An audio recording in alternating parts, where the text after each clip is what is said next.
This presentation is brought to you by the SDG Decision Education Center. I'd like to welcome you to today's webinar, How to Build a Super Forecasting Team. My name is Hannah Winter, and I am the Program Director for the Wharton Executive Education and SDG Strategic Decision and Risk Management Certificate Program.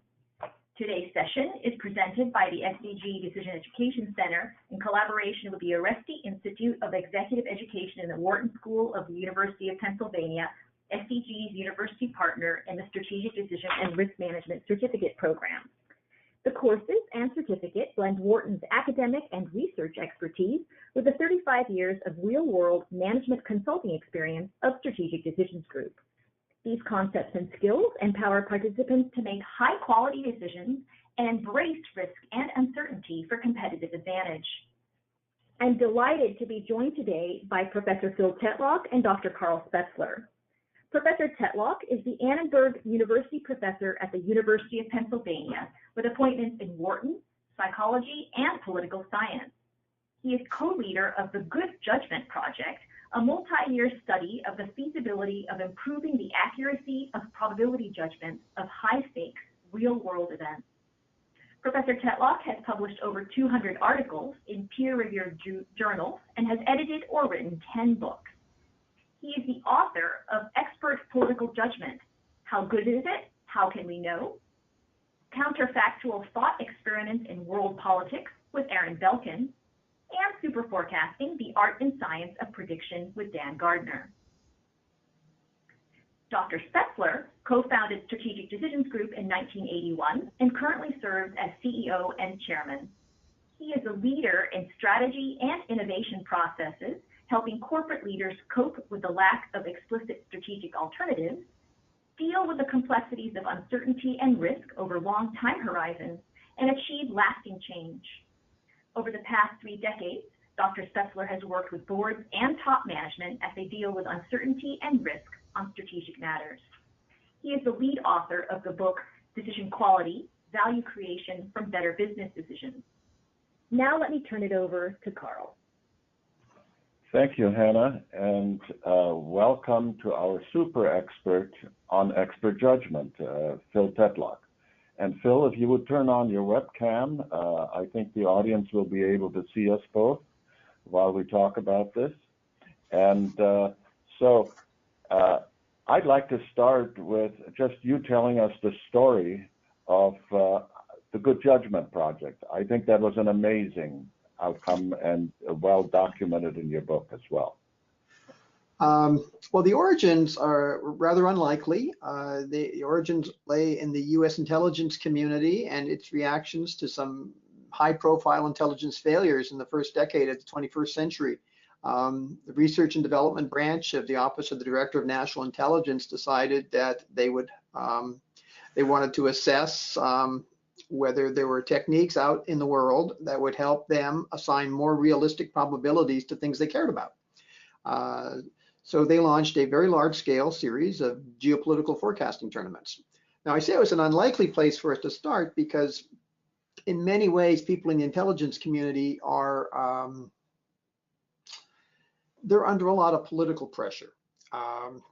That's kind of obvious, but imagine you're an intelligence analyst and someone high up in the hierarchy asks you, how likely is it that Putin's next move is going to be on Estonia? You're put in a somewhat difficult spot because of the nature of the political culture within which you're working. The safest thing for you to do is to say something like, well, Mr. Secretary, whoever's asking the question, I think there's a distinct possibility it might happen. You're going to resort to some kind of vague verbiage form of forecasting that can't be shown to be right or wrong after the fact. In fact, but it does position you in a nice way. So if it does happen, you can say, well, I told you it was a distinct possibility. And if it doesn't happen, you can say, well, I merely said it was possible. Whereas if you'd said, I think there's about a 10% likelihood and it happens, then you're very awkward position. If you say it's a 90% likelihood and it doesn't happen again, you're in an awkward position. So vague verbiage keeps you covered in a nice way. It keeps you politically safe. So the challenge here in the intelligence community, I think in any large organization, is whether people are willing to give up some degree of political safety in order to do, in a sense, cognitive experiments to explore how good they can become at assigning realistic probabilities to messy events. And that requires taking a degree of risk. And that means creating an organization in which people feel psychologically safe to do experiments. Yeah. And so in the Good Judgment Project, it was a competition among how many efforts? Initially in 2011, I think there were 5 large-scale academic research teams that were competing against each other. And essentially, our mandate was to come up with whatever tools we thought would work. And we came up with an assortment of tools that allowed us to come out first to do the best job at assigning realistic probabilities in each of the 4 tournament years. So, as I understand, you concluded it's really possible to get better, a lot better than what people do. And you had, 1,000 forecasters that you started out with? I think we started off with approximately 2,000 to 3,000 forecasters in 2011, and that grew to about 20,000 plus by year 4 in 2015. And then out of that, you won by big margins? Pretty substantial, embarrassingly large margins. And in fact, let's go to that here on this slide, which shows you how much of a difference you made in terms of your Good Judgment project. Right, and the dotted line that you see cutting across there, the IARPA goals, the brown dotted line that starts at 20% and jumps up to 35% and then jumps up to 50%. When the performers, the academics and the various think tanks that were involved in this project first saw these IARPA goals, we were quite unanimous in our view that these were unrealistically ambitious. We thought they were too ambitious. Everybody else thought they were too ambitious. IARPA responded, well, they're stretch goals. And so, as I understand, not only did you do better than the other teams, you blew them away. And did they then kind of consolidate the money and gave it all to you, or what did they do? After year 2, IARPA did what it calls a down select, and we were able to pick up a lot of great talent in the other teams. So on this, what were the big lessons that you learned in terms of what makes forecasting significantly better? And I recall that you had 4 steps. If you would take us through those. It's pretty straightforward. Getting the right people on the bus means getting the right personnel, and what you need to. We can run through all 4 of them, and then I can recapitulate. Should we do it that way? Yeah, let's go through the 4 and then come back and expand a little bit on each of them, because they're at the heart of creating a better forecasting team. Right. So a very quick overview would be that you need a method of identifying the best forecasters, which means you have to have some kind of system in place for monitoring who's doing a better job. Okay. So that's a kind of talent spotting function. The second is more talent cultivation. Identifying the major categories of cognitive biases that are likely to be at work and developing correctives or training mechanisms. The third, it was a controversial remedy, was bringing people together in teams. And the fourth was a statistical remedy. There are really basically 2 forms of aggregation at work here. One of them is human information integration that occurs when people have conversations with each other, like we're doing right now. And the other is purely mechanical or statistical aggregation. We don't need to talk to each other at all. We get you to give your ratings and I give my ratings, and we average them or weighted average them or somehow combine them, and that's it. Mm-hmm. So all four of those were helpful. Yeah, so these build up to giving greater accuracy in forecasting. And on this chart, you identify those four. Seems like that the super forecasting is the thing that gives you the biggest lift. The selection of the people. Yes, that was a talent culling operation that we did at the end of each forecasting year. We were looking for the people who the top 2% of performers in the various experimental conditions that we were running. We were running experiments on the side, so it's a little bit complicated how we identified the super forecasters, but it was essentially we were aiming for the top 2%. And of course, you can always raise the question, well, maybe the top 2% were just lucky. How do we know that super forecasters aren't just super lucky? And that's something that our statisticians have worked on a lot. And the short answer is, of course, there is a luck component to qualifying as a super forecaster, but the skill component is substantially larger.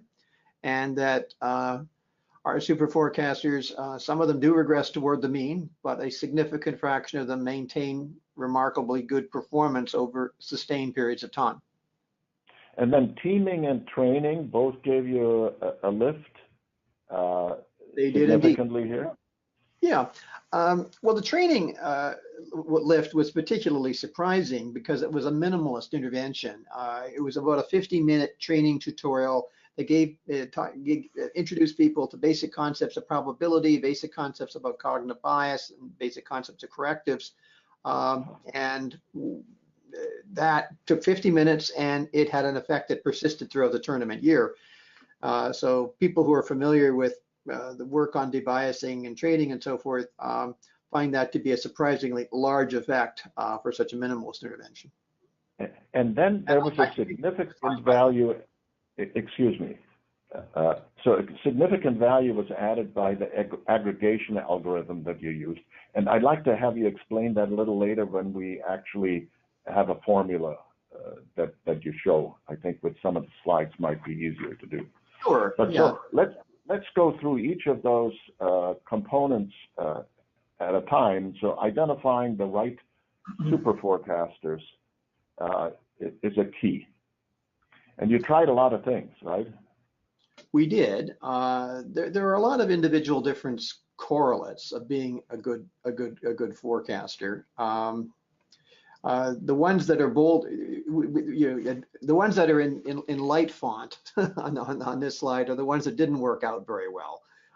So having advanced degrees, generic grit, task-specific grit matters, but generic grit didn't matter that much. Having seniority in an organization, being the highest paid person in the room, that doesn't help. Conscientiousness doesn't even help very much. The big things that helped were pattern recognition skills, open-mindedness, being an aggressive and creative information seeker, being numerate, having some basic facility with numbers, having some basic knowledge of politics, and having a growth mindset, thinking that forecasting is a skill that can be cultivated and is worth cultivating. That's and these are all psychological categories that are reasonably well defined and you can select for, right? Each of these things is something that it's a psychological construct that's measurable and had predictive power in the tournament. Yes, that's correct. Yeah. So one should be able to identify if you were in an enterprise, a big organization of some type, you should be able to identify people that have these characteristics out of a large set of people that you might consider, or at least have more of those characteristics. It's not only in principle possible, it's in practice possible because we did it. Yeah. And then there was this fluid intelligence that you mentioned last time we talked. Yeah. Well, that's a classic measure in the psychological literature that goes back. It's getting close to 100 years. I think it's about 80 years old now. Raven's progressive matrices. It was used by the U.S. and British Air Forces in World War II to identify farm boys who had the potential to become pilots. You could be functionally illiterate, but you could do very well on this test, which essentially involves filling in the missing slot on the matrix. I think the next point, flash on the slide, will circle the correct answer there. Yeah. Good. So if you look at having selected the right people, the next thing is coming up with debiasing and checklists, right? That's correct. And we like the bicycle metaphor, which we lifted from the philosopher Polanyi. It's a balancing act, and you really only learn to do the balancing act when you're actually practicing forecasting. And the training is giving you giving you the abstract concepts that you yourself are going to have to operationalize in the rough and tumble of the world. So it's quite common, for example, in many training exercises to focus on the most widely publicized bias. So the most widely publicized bias between overconfidence and underconfidence is overconfidence, I think. I think a lot of people are warned about overconfidence. And indeed, if I had to bet in any given situation, I would bet that overconfidence is a greater problem than underconfidence, knowing nothing else. But there are situations that have been identified in the literature in which underconfidence is a greater problem.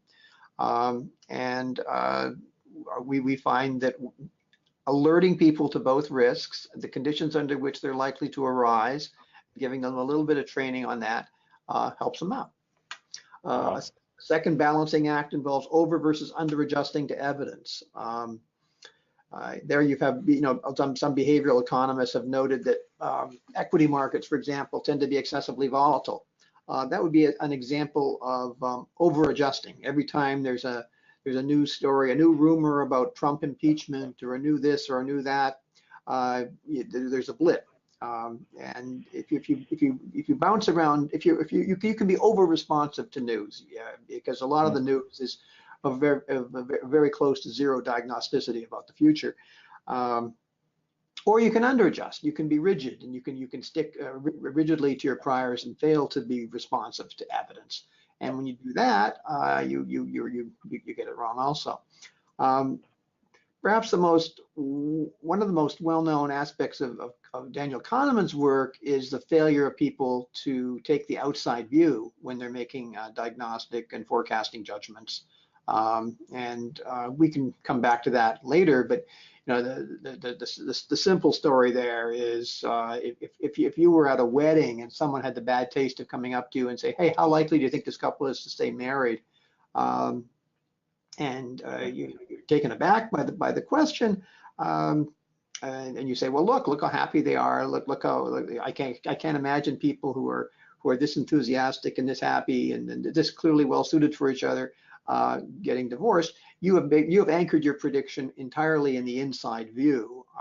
That is the things that are immediately observable in the situation, and you haven't stepped back and said, well, when I look at a couple that falls into these sociodemographic categories, I think the base rate of divorce, according to the latest statistics, is about 35%. So I'm going to start my probability estimation around 35%.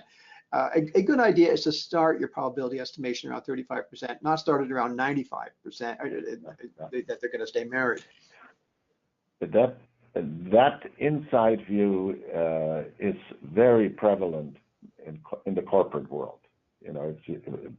You look at the data and the information we have close to us, as opposed to looking from the outside in and saying, look, what's the whole industry trend and competition? So we see that a lot. Yeah. And then your next point was we've got to get these bicyclists to work as a team, right?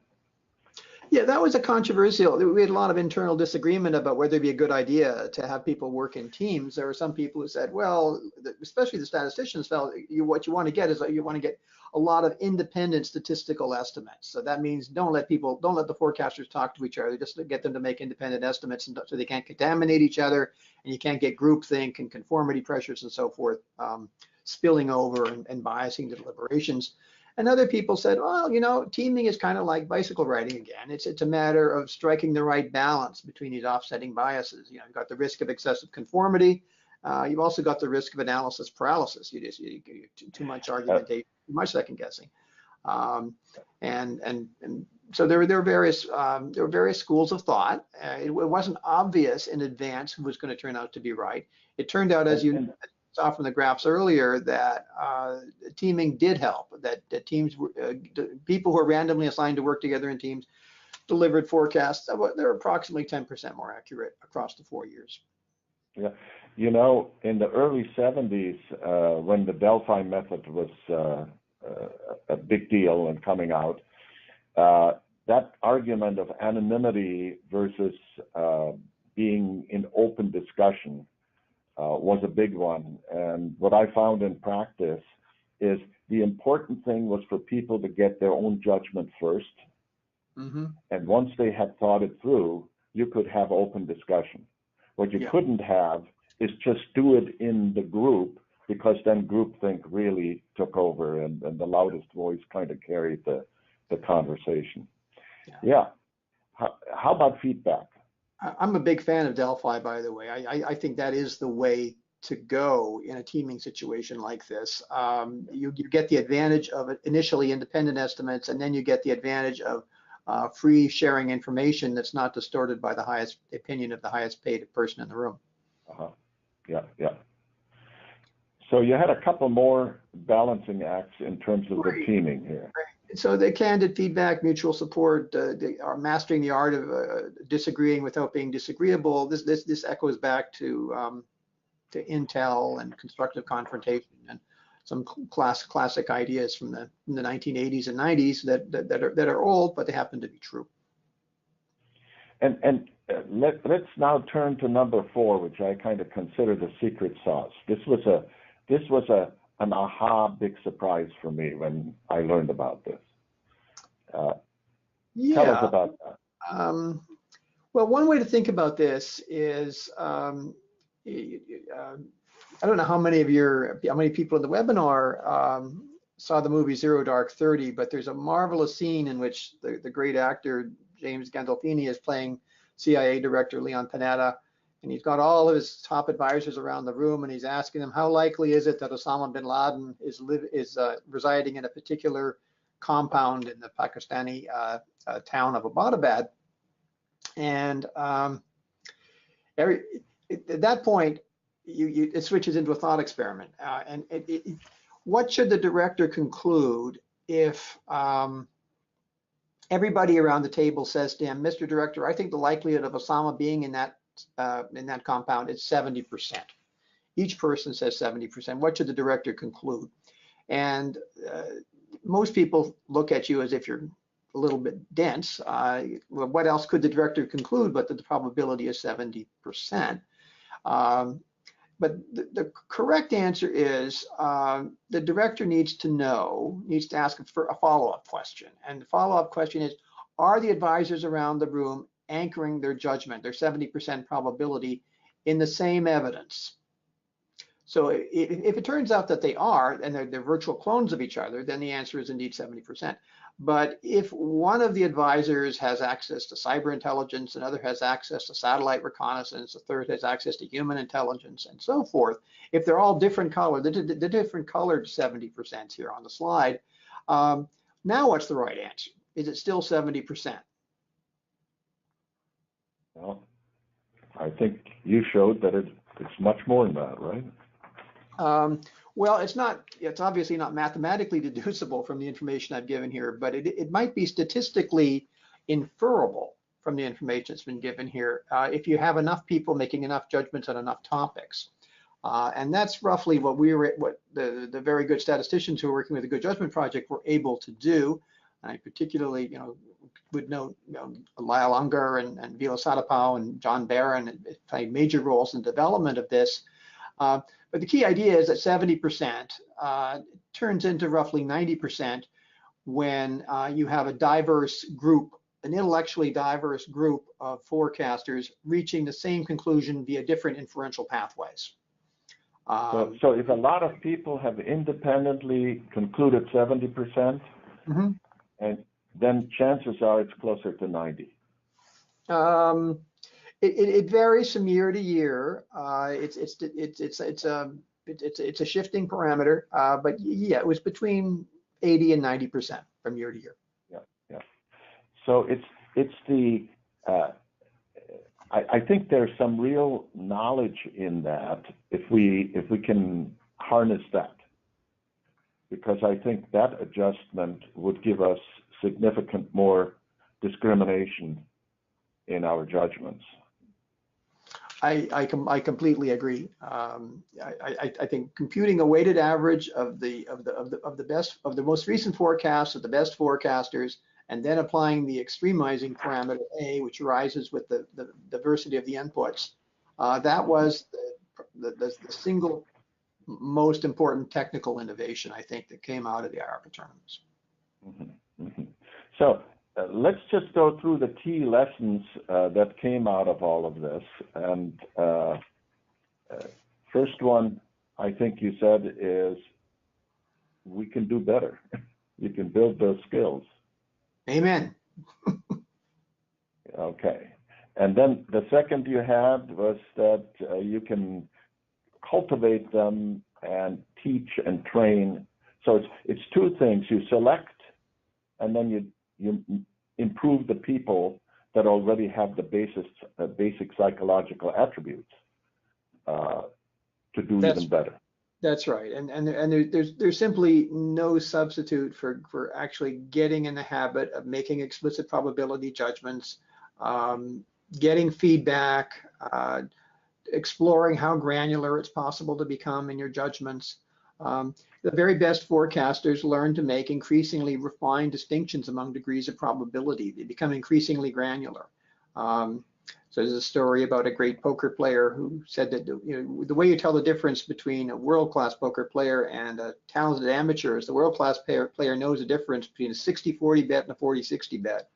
And then he paused and said, well, no, more like 55-45, 45-55. You can become increasingly granular. How many degrees of uncertainty can you learn to distinguish? If you use the vague verbiage language of distinct possibility, you're never going to learn to become very granular, because even you won't have any idea what probability judgments you're making.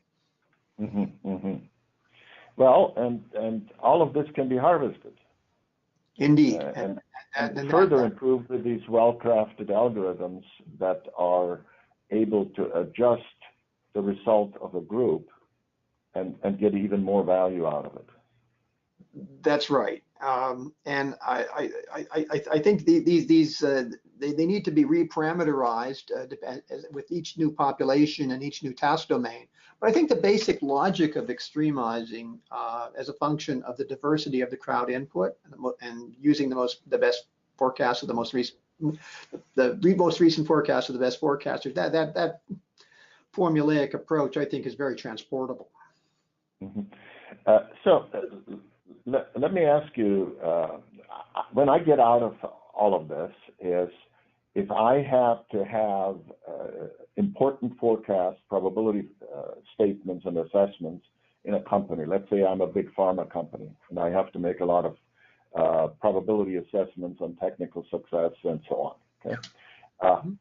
I would want to have an internal super forecasting team that has been well selected, that don't have to be the subject matter experts on the specifics. And I want to train them, select them, and then I'd rather have the subject matter experts put their case to that team, as opposed to what we normally do, which is try to debias the subject matter experts and assess their direct probability. Yeah. So I think this intermediate role to improve probability estimates and in general all forecasts could add significant value. Does that make sense to you? I think that's a really intriguing division of labor that you're proposing. I don't think it's been directly experimentally tested, but I'm hoping that opportunities will arise in later research with IARPA and other potential sponsors to test it. But my best scientific guess is that identifying both super specialists, people who have deep subject matter knowledge but aren't in the habit of translating it into probability judgments, and super generalists, super forecasters, people who are very quick studies and can translate large bodies of contradictory information into simple probability assessments. The combination of the two is potentially powerful. Nobody's ever demonstrated that empirically, but conceptually it's an attractive formula. Okay. I know of a couple of companies that have gotten close, and maybe we can invite them to a future webinar to talk about that. Thank you, Carl and Phil. I know we're over time, but do you think we could handle just one quick question, Phil and Carl? We got lots of good comments and questions in when we had people register for this, but one I thought was particularly good. Phil, a person wants to know that if you wrote the book today, what would you like to have put in that you didn't get to put in?